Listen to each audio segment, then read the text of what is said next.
Welcome back, War Room fans. Here we go.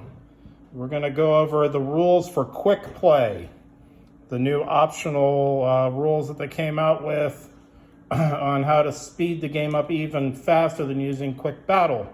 So we're going to go over all the rules on how to play it, get you familiar with that, and then this weekend, actually tomorrow, over at the Eagles Nest, Game 14 is on, and we're going to play with the quick play rules, the quick battle rules, and we're going to see what kind of difference it makes. So, as you guys can see, I got the European theater set up.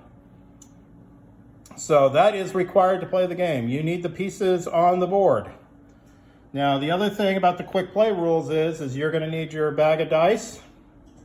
You're going to need your O&P charts.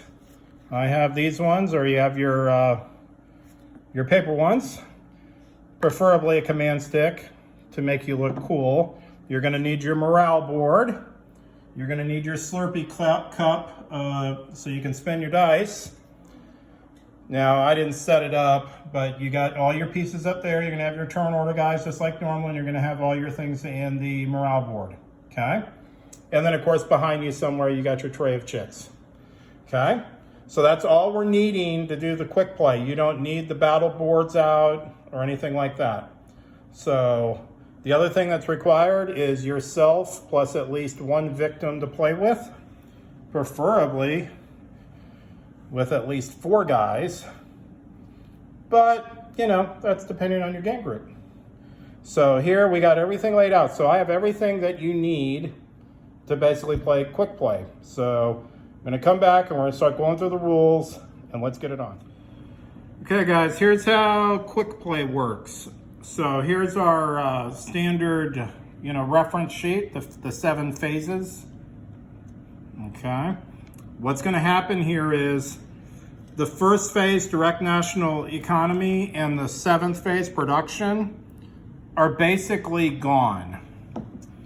And what we're going to do is we're going to do a production phase, which I'll go over in a second.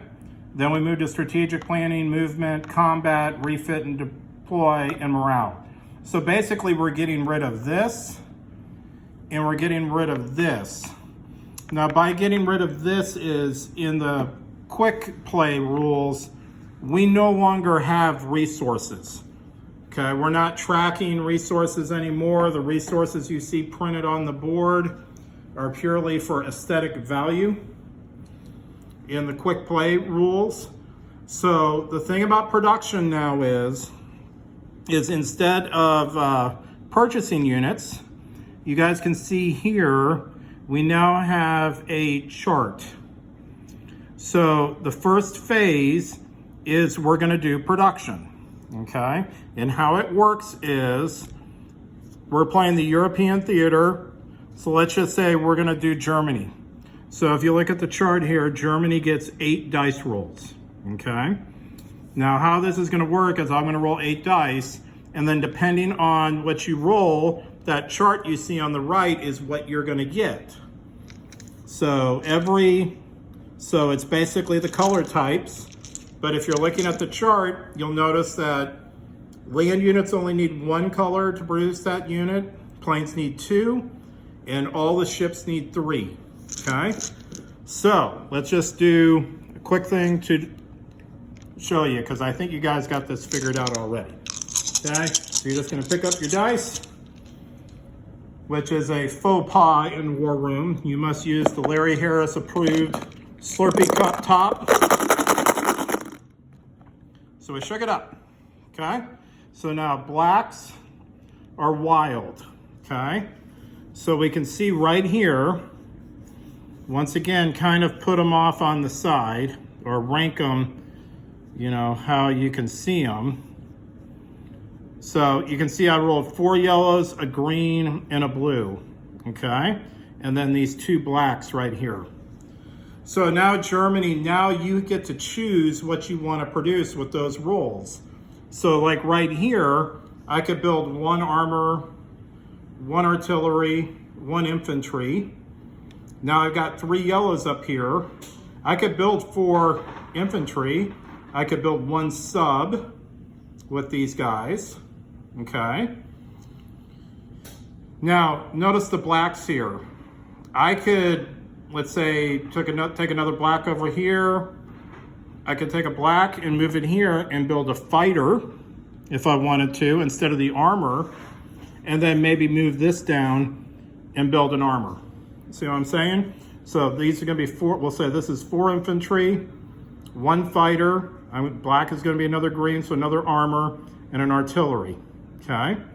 You could instead do the double black and make, let's say, a bomber. So another option on this roll would be, I wanna build a sub, 1 infantry, 1 armor, 1 bomber, 1 artillery, okay? That's how it works. So you just roll the dice based on your production value, and then off you go. Now,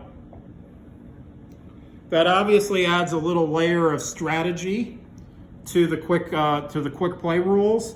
It also does introduce a little, a little bit of luck now. Now you no longer really have control over what you produce. After you roll the dice, you do. But let's say you get unlucky with Germany and you roll 2 whites. Well, these are misses for production, so that's all you get over here. So there isn't a random element of luck involved now. But that's how it basically works. You're just going to pick up with Germany. We'll do it one more time. Now, every country's different. Like, in the European map, United States rolls 5, the Soviets roll 5, Commonwealth rolls 3, Italy rolls 4. And it's different for each scenario. Let's just do Germany again.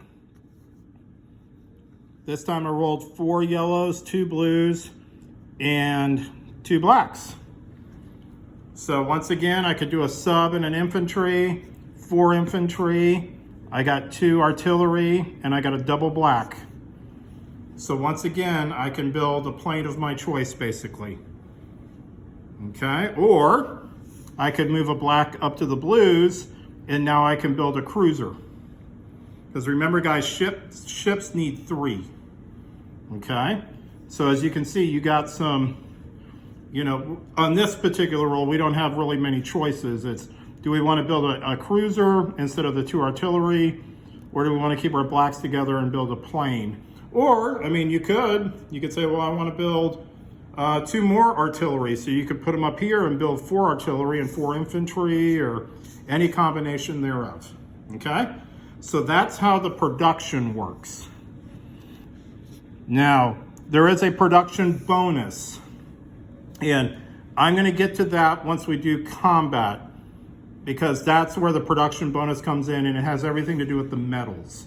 Okay, so let me move here and let's go to the next phase of the quick play. Okay, guys, so the next part is, after you roll your production rolls, you're going to basically use your, your standard construction things like normal. And let's just say in this discussion, I did 2 artillery, 4 infantry, and a bomber, we'll just say. So I pull them out of my production, queues, and just like the normal rules, you're gonna build your guys following all the standard rules for production. You're limited by how many smokestacks you have, so nothing changes. Now the thing about China is just like in the standard game, China only gets to roll 3 dice. So let's say I rolled a white, that's China. They get a yellow and a black, so I get 2 infantry. And just like in the normal game, they immediately go on the board. They don't go underneath, your construction icon for China, unless you're building artillery. But remember, you have to have J4 Pei Ping to be able to build the artillery. So China's rules are the exact same. It's just they only get to roll 3 dice. So it's not like they're going to be crunching out a lot of troops. Okay. Okay. The next phase we go to, after we've done all the production, we've got our guys on the map underneath their, their construction icon. Phase 2 is the strategic planning, where we're going to start writing our orders. So just like the standard rules, we write our orders. Nothing has changed here. The only thing that changes is we don't do oil bids. in quick play. After everybody's done writing their orders, instead of revealing bids and deciding where you want to go on the turn order track, it is a completely random draw to determine, you know, on the movement operations. Where are we on the turn order? It's just the luck of a draw. And I guess you guys can do it however you want. You know, just shake them up and the first chit out is number 1, 2, all the way to 7, or come from 7 up to 1, or depending on your scenario. So that's completely up to you, but that's the thing. The turn order is determined by random draw. And that happens on every turn, just like normal. So that will throw a little bit of a big wild card into the game, because bidding for turn order and where you go on the turn order track is a very large part of the subtle nature of the game. And really experienced warring players, they know, they're really good at bidding, when not to bid, where to, if they get a choice, where to go on turn order based on how they write their orders. It's a really big subtle nature of the game. So by introducing the random draw, it's going to take that aspect out of the game, because you really have no idea where you're going on the turn order. You can't influence it anymore because of your bidding oil and all that. So that's how that's going to work. Now, once we're done doing our orders and we have determined turn order, then we go into the actual execution of the movement orders. That works just like standard rules. No deviation, okay? Guy going first starts moving his guys all the way down the track until everybody's done. Now, once all the movement is done, now we have to resolve our hot spots on the battle board. And let me get it set up. Hold on. Okay, guys, here I set up some hot spots and to show some of the scenarios and how it differs from the standard game. So we have just our big throwdown in the Ukraine. That's just a normal battle, resolve like normal. Same thing down here in the Eastern Med. Okay, so those are just examples of, okay, that's normal. One of the things on quick battle, which is also the quick battle rules, which is what we're using, and also in quick play, let's just say the 82nd teleported down here to G11 and invaded. Now, under the normal rules, there's a garrison, so they're going to get to roll, you know, their standard 2 dice and attack the 82nd. Under quick battle and quick play rules, empty territories, you just take them. You just walk in, and there is no combat resolution here. The Americans just come in and take it. So there's no more of this scanning the entire map, looking for the garrison battles, and off you go. So this, you just walk in and take it. Let's say on the opening turn, the Germans come out and get an attack on this convoy. Convoys in quick play are non-existent. They affect the game in no way. Subs, or you cannot attack convoys, period. So this would just be them up here, and they're really distressed to find out that convoys have miraculously disappeared off the map. So, or they have cloaking devices. I don't know, but you can't attack convoys. That's another way to speed the game up, by not having to resolve all the convoy attacks. Now over here in G3, let's say Germany rolled those dice, and this is what they have under production in France. And the American 14th and the British 11th are here with 2 Strat bombers. So how this would work is we do the normal combat resolution, the 13th against these guys. And then let's just say the 2 bombers get through, they get to roll 8 dice, or 2 batches of 4.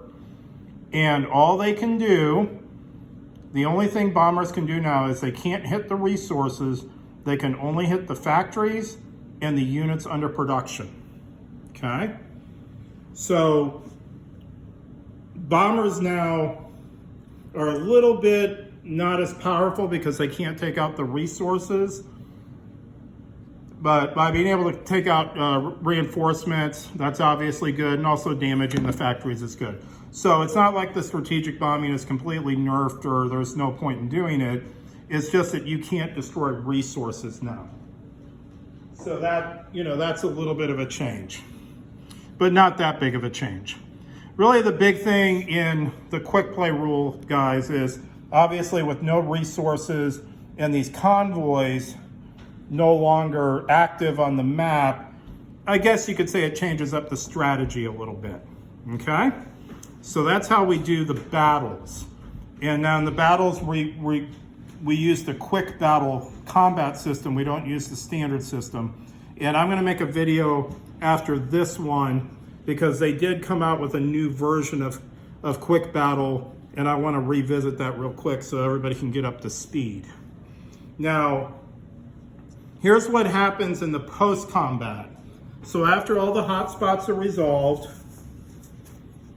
then what happens is let's just say for the discussion, Russia comes up in here into the Ukraine and they crush it. I mean, they kill all these guys, which are gonna go over on the casualty board, just like normal, okay? And then let's just say the Russians lost the 23rd and the 16 flew away, okay? But it looks something like that. Now here's how it works. Under the normal rules, Germany would take 4 stress points and then Russia would gain a medal, okay? How quick play works is Germany takes 4 stress and Russia gets 4 medals. Got it?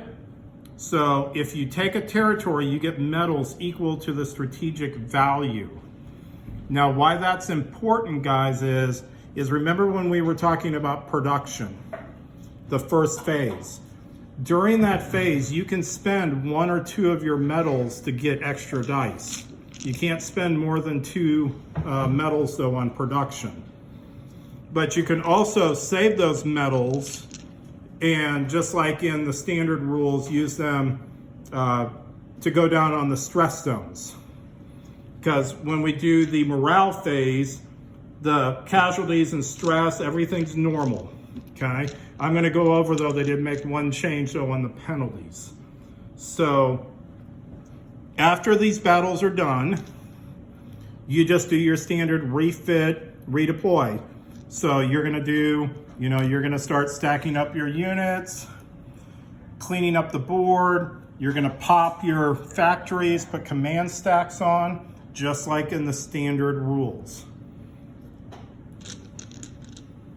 Okay, I'm gonna be back in a second. We're gonna talk about this morale board, hold on.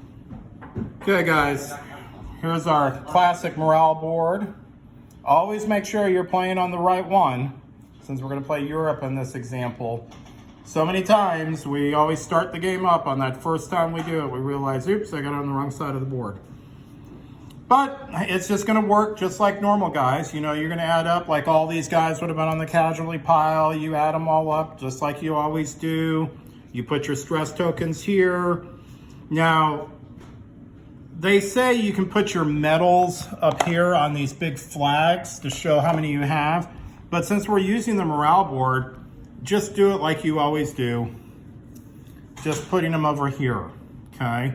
Now, you can't get civilian goods.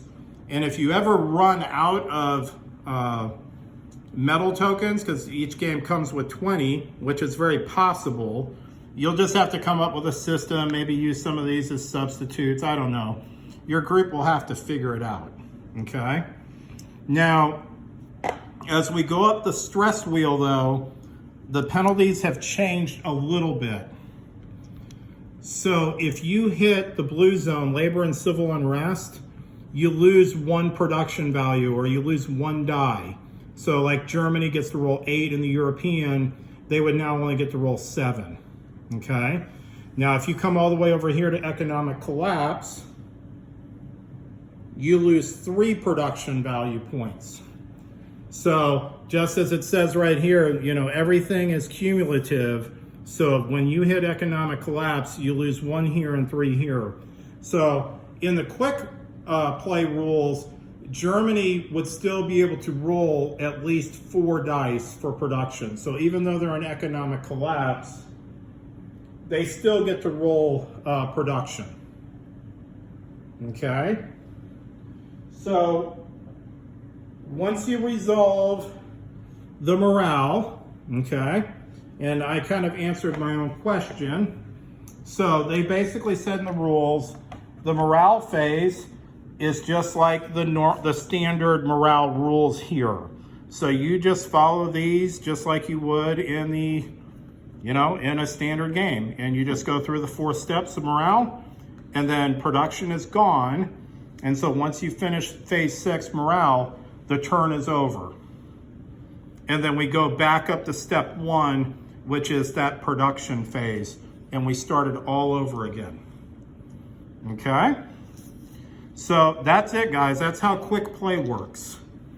Now, its purpose is, hopefully, we can cut the play time down by maybe 40%. I don't know. I haven't played it yet, but I am playing it tomorrow, so I can give you guys a better idea, and I will be putting it on a video. And on that video, I'm going to change, my format normally is I kind of just show you at the end of my phases I do. I think on that first turn, I'll probably just run the camera and do commentary, and we'll go through all these phases in real time, and I won't cut it out so you can't see what we're doing, so you can get a glance at least 1 full turn of us actually doing every phase in order. So to finish off this discussion, guys, these phases, you still do each step in order, okay? Now, this one obviously is different because we're not paying for oil, but you reveal your bids, or in this case, you just draw the chits. Movement is the exact same. Combat's the same, except we're using quick combat rules. Refit, redeploy is the exact same. Morale is the exact same. So by cutting out production down here, and although this one didn't take up that much time, but by cutting out that phase and really reducing this phase down to just rolling dice and making a decision, right there on a turn, you might save, 15 minutes, 20 minutes on a turn just by eliminating production and the direct national economy, okay? So the faster you guys can do, maybe putting a 10-minute window on writing orders, movement operations, that kind of gets slowed up a little bit. You can't really speed that up through putting a timer on it or anything. Same thing with combat. But refit and redeploy really shouldn't take you more than 5 minutes tops.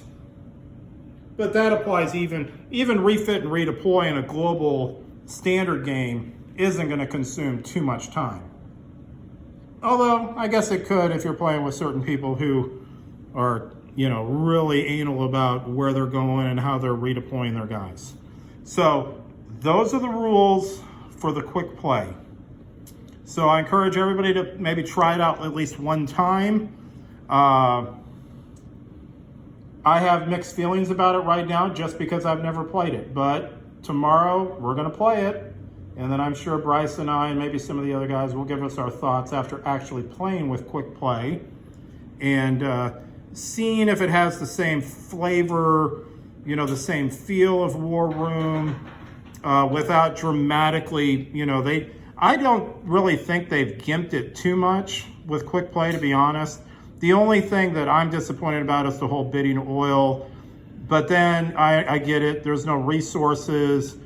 There's no cards. We don't have the territory cards. So that in itself does speed up play. So I get where they're going with it. But I think that's it. So I look forward to everybody's feedback, and then I will get that game replay of game 14 uploaded so you guys can all see firsthand well, I guess technically through video, I guess it'd be called secondhand, of how the game actually played out and see how quick play works. Talk to you guys later. Bye.